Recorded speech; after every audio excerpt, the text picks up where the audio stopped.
Mulla Nasruddin's wife was in the kitchen stirring the rice pilaf when all of a sudden she heard thump, thump, thump, thump, thump, thump, thump, thump, thump, thud. And because she was stirring the rice at a crucial time, she shouted out, "Husband, what happened?" And the mullah shouted back, "Oh, nothing, darling, it was just my cloak falling down the stairs." "Well," she shouted out, "why did it make so much noise?" And just at that moment, the mullah came through the kitchen door, staggering, holding his head, and he said, "Well, I suppose it's because I happened to be in it at the time."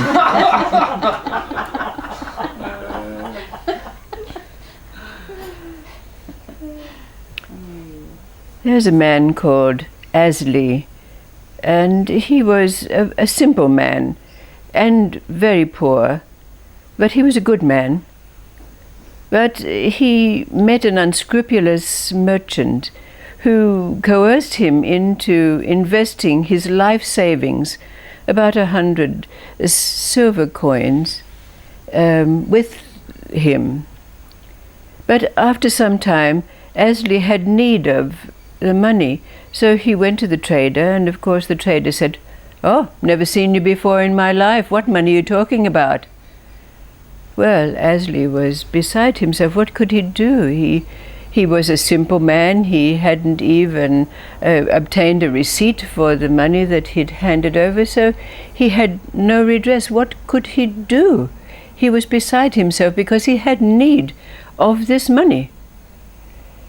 So he, in his state of distress, he climbed up on his roof and he shouted out to the heavens, "Please, you have to help me. I need this money and I don't know what to do."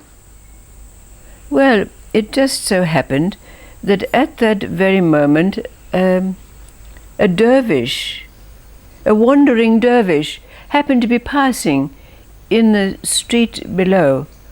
But this dervish was a very imposing figure, wearing his patchwork robes. He had a big black beard and piercing black eyes.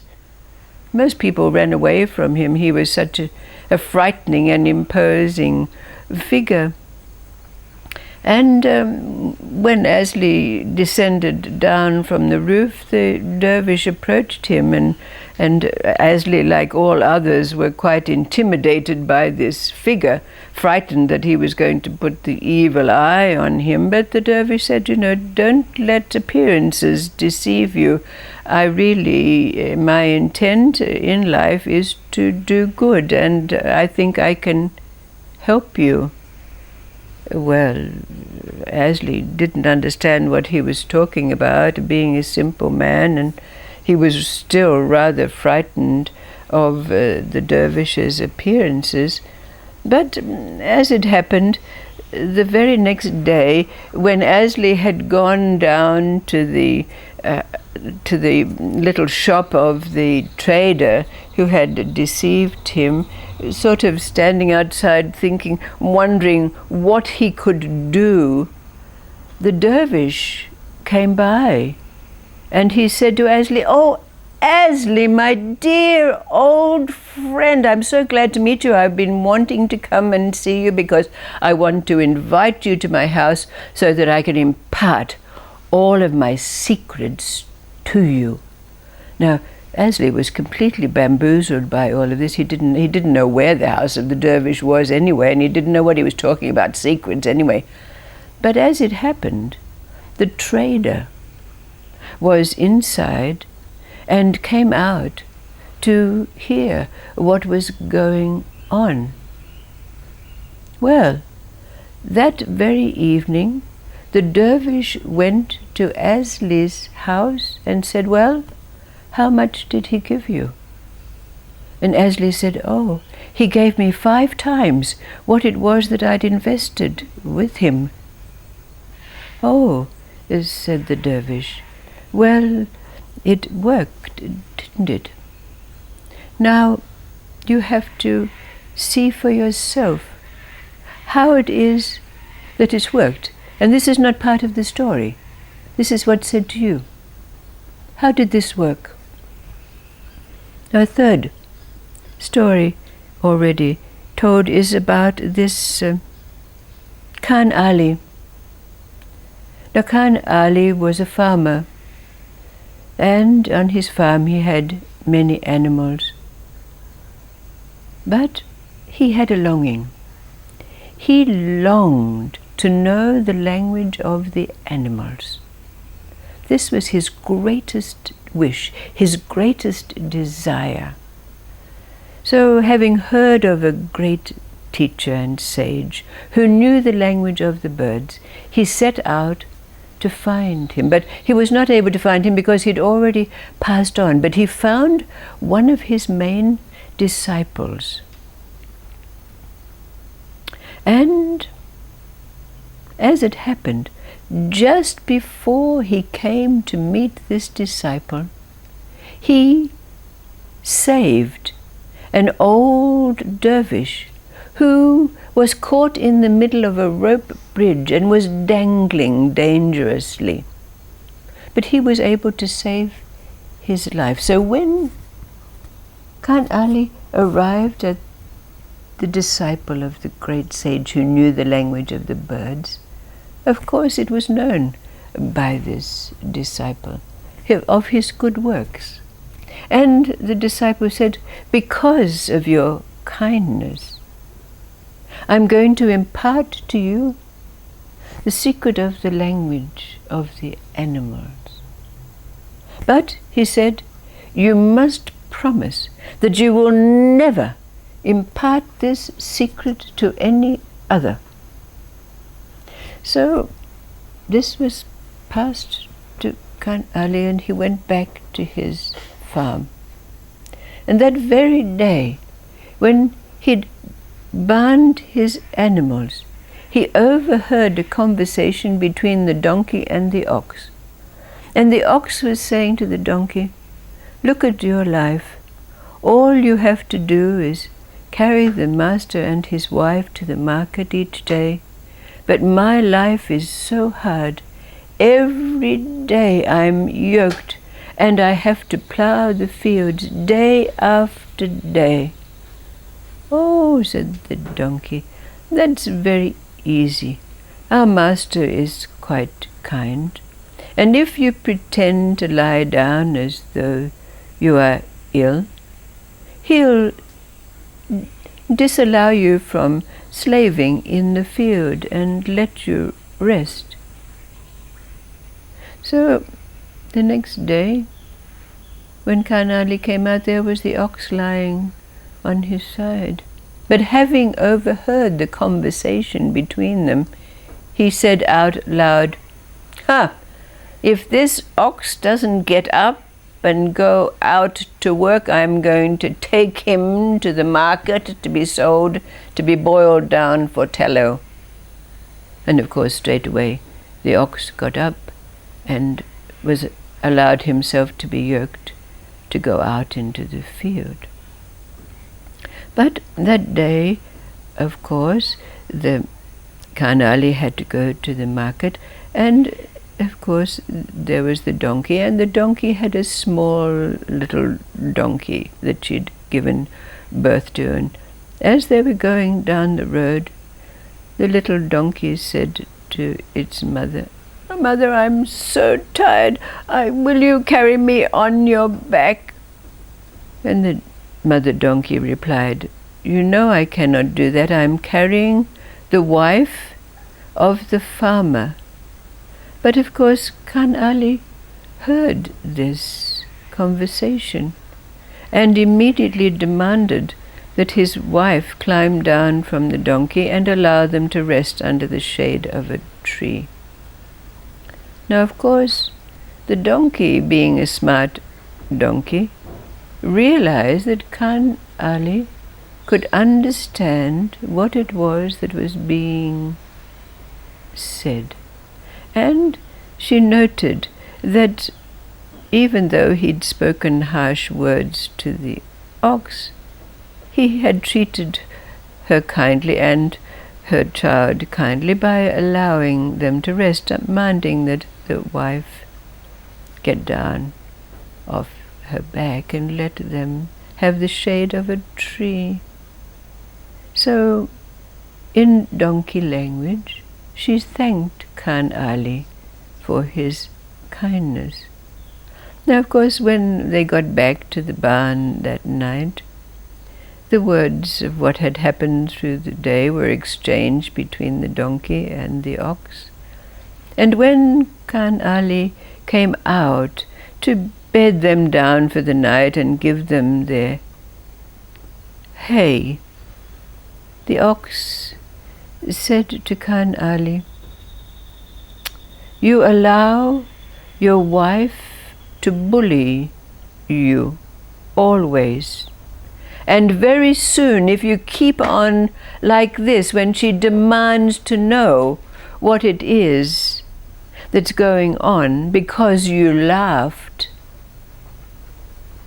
when you heard the conversation between us, you will soon be forced to reveal the secret that cannot be told.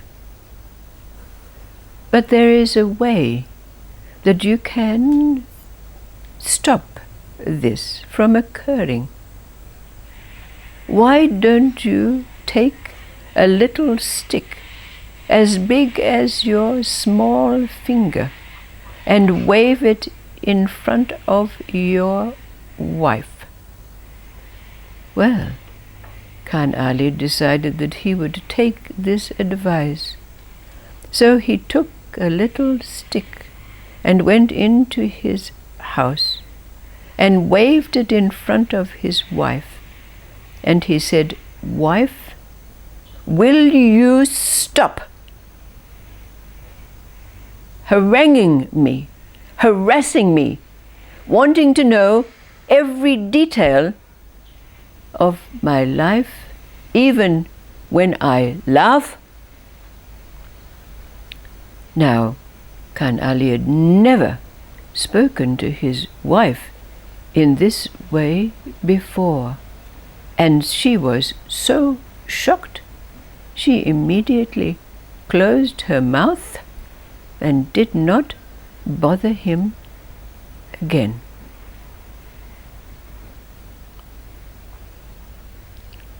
What do all of these little stories bring up for us? Having awareness, as we all do, that at this very time, whatever gremlins, whatever invisible chains, as was spoken of in a story the other day, are binding us. And in these stories we have the means of being able to stop this. What is it that's binding you on this mundane level of life that brings reaction? On that level, disallows us from living in a state of Satchitananda where there is no reaction. Response, yes.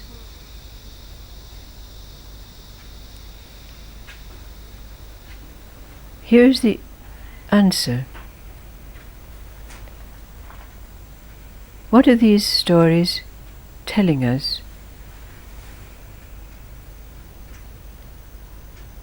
What is it that we have as a stick that we can wave to disallow our mind from keeping us behind that farting camel?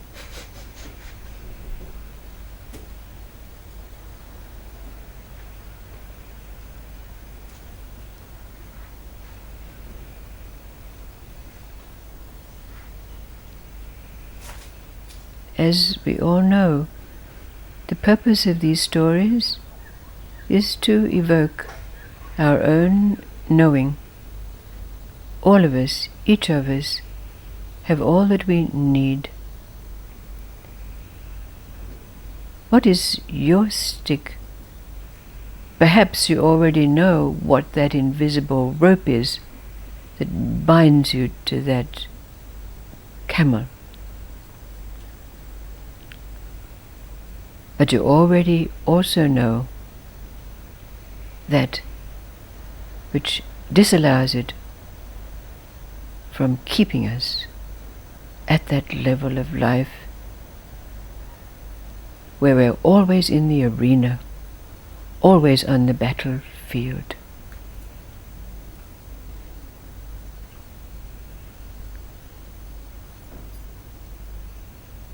What is in these stories for us? Is it a sense of responsibility? All right, that has to come beforehand, accepting responsibility, isn't it?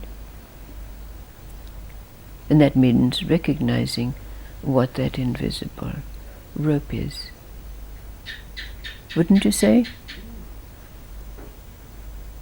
We have to know what it is that's keeping us bound.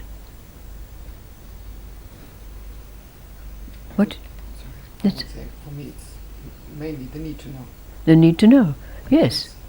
This is a chain.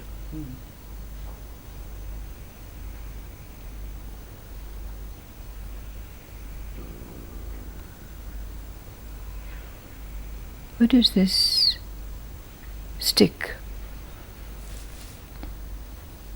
Would it be the authority of truth? Yes. And there's the second story about the dervish. His fears, his frightening. People run away from him. And yet he's an instrument of good. What does it tell us? Even that dark side has a place. Right on. And the scary side has a place. Okay.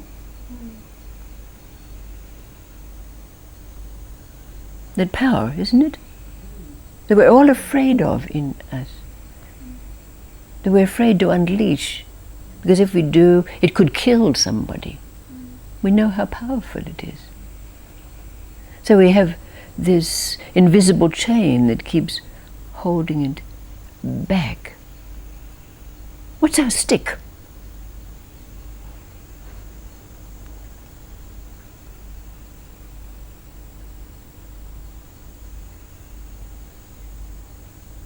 It's like calling on our strength, our ability to say no.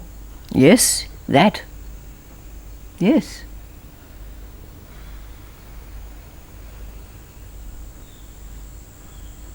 The stick is like the spine. Yes, you bet. It's like the courage to stand. Exactly.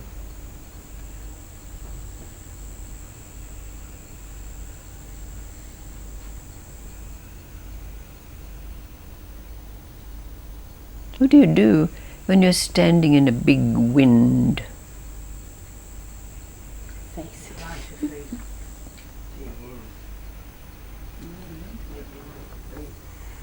Right. The windsurfing. Windsurfing, right. Thank you, thank you.